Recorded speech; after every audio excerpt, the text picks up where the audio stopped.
because, again, with all of the information and technology available, fans are able to see more and their expectations are higher. When you can do it at a higher level and to help get things right, I think transparency is a good thing from the official standpoint. Help people understand how difficult their jobs are and the great job that they do as officials.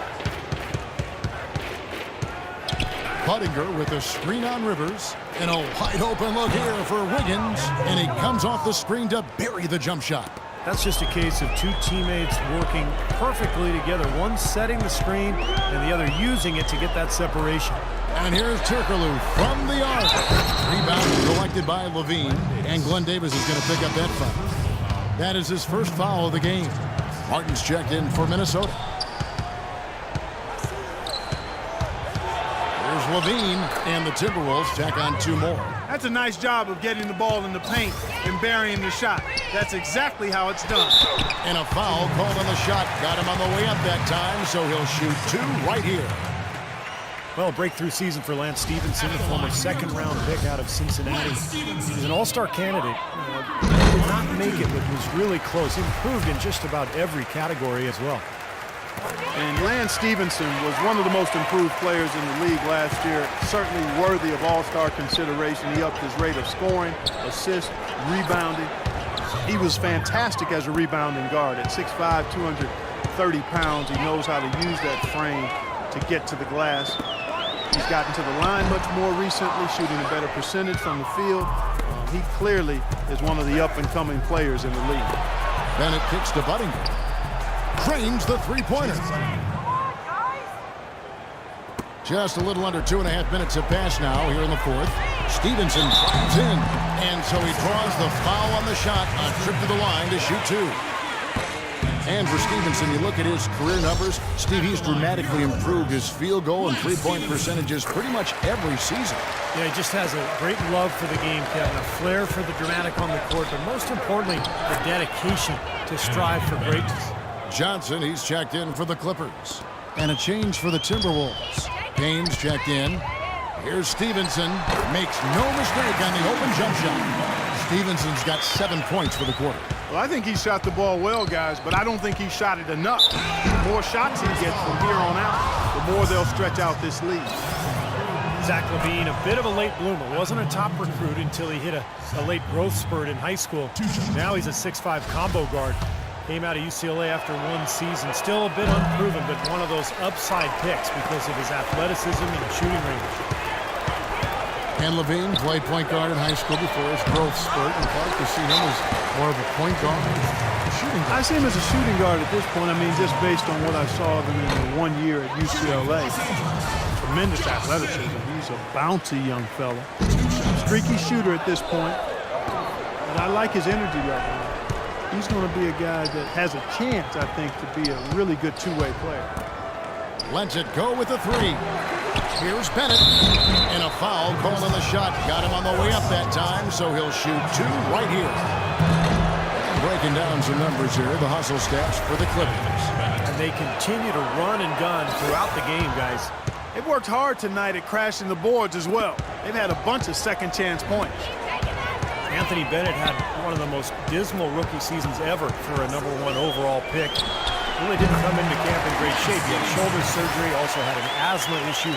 So he's got to get himself in better condition as he furthers his career. Takes it from 10. Smith with the block. And he's able to get it back.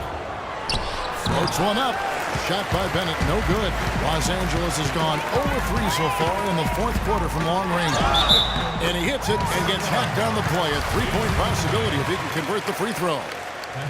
You know, Anthony Bennett apparently suffers from asthma and sleep apnea. That might have contributed. As a matter of fact, I'm sure that probably had to contribute to his struggles adjusting to the speed and the demands of the NBA game. Even at UNLV, one criticism was that his motor didn't always run at full throttle, and you can't be ramped up if you haven't slept up. Here's Buttinger from down in the low post. It goes. And that's another assist for a team that is putting on a clinic on how to share the ball. I just love the mentality they've had. If a shot isn't there, they're not forcing anything. They're moving it side to side and working to get a good shot. And for Bennett, the expectation, Steve, of course, of being the #1 overall pick will continue to weigh heavily on him. Not only now, but throughout his career, even amidst a weak draft class. That focus and attention can cut both ways.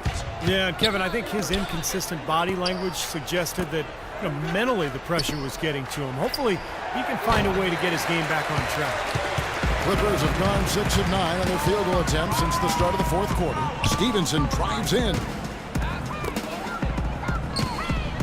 And foul called as he misses. He'll go to the line and shoot 2. We're seeing the Timberwolves unable to defend against Stevenson. He's got 10 points, and he's done his job at the charity stripe. He's gotten 4 of his points from there. Man, that's a good place to get them. They don't come easier than that, but you've got to get yourself there first.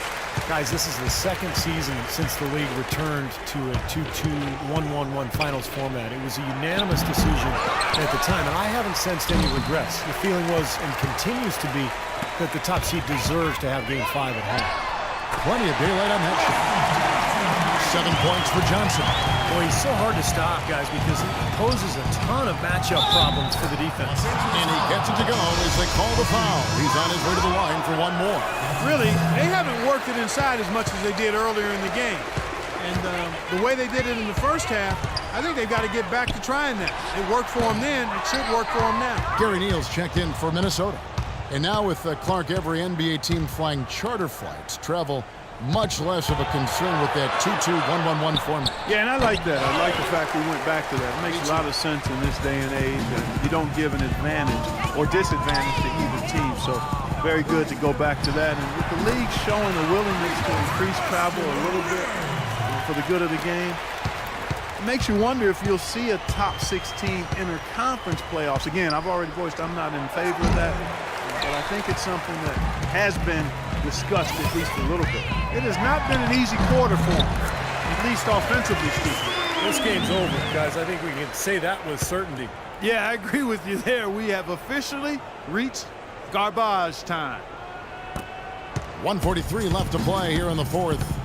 They could use a big shot here to get this offense going. Sure could, Kev. I mean, too many empty trips. They need some points. Bennett dishes to Neal.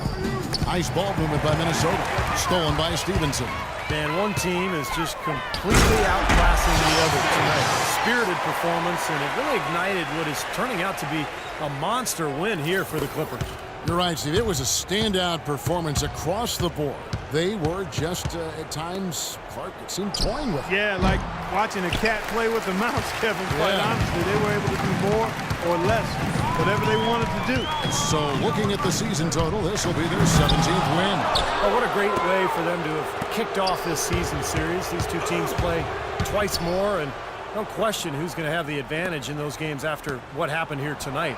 Yeah, I don't think it'll play out quite that simply, though, Steve. I mean, the team coming out on the losing end of a game 1 is just that much more motivated to get even in games 2 and 3. Beyond the actual result of this game, I think fans are going to look back and see this was just a monstrous performance for Jay. It was the kind of game for him that all scorers dream of, where the basket just seems to be incredibly wide. From deep, Levine can't hit. LA has gone 2 of 5 on three-point shots since the end of the third quarter. Kept alive, Davis, and it's going to be 2 free throws. Drew contact on the shot. That free throw, no good. And he's good on the second. Minnesota shooting about 43% here in the fourth quarter. Levine passes to Bennett.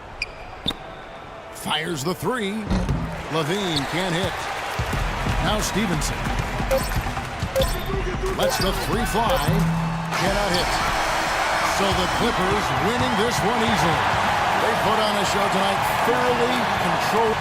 Thanks, Kevin. Well, Blake, it looked like you guys came out with a very defensive-minded approach, trying to limit their looks and keeping a hand up at all times. Yeah, I mean, everybody came out and did a great job. And we're contesting shots. We forced them to miss more shots.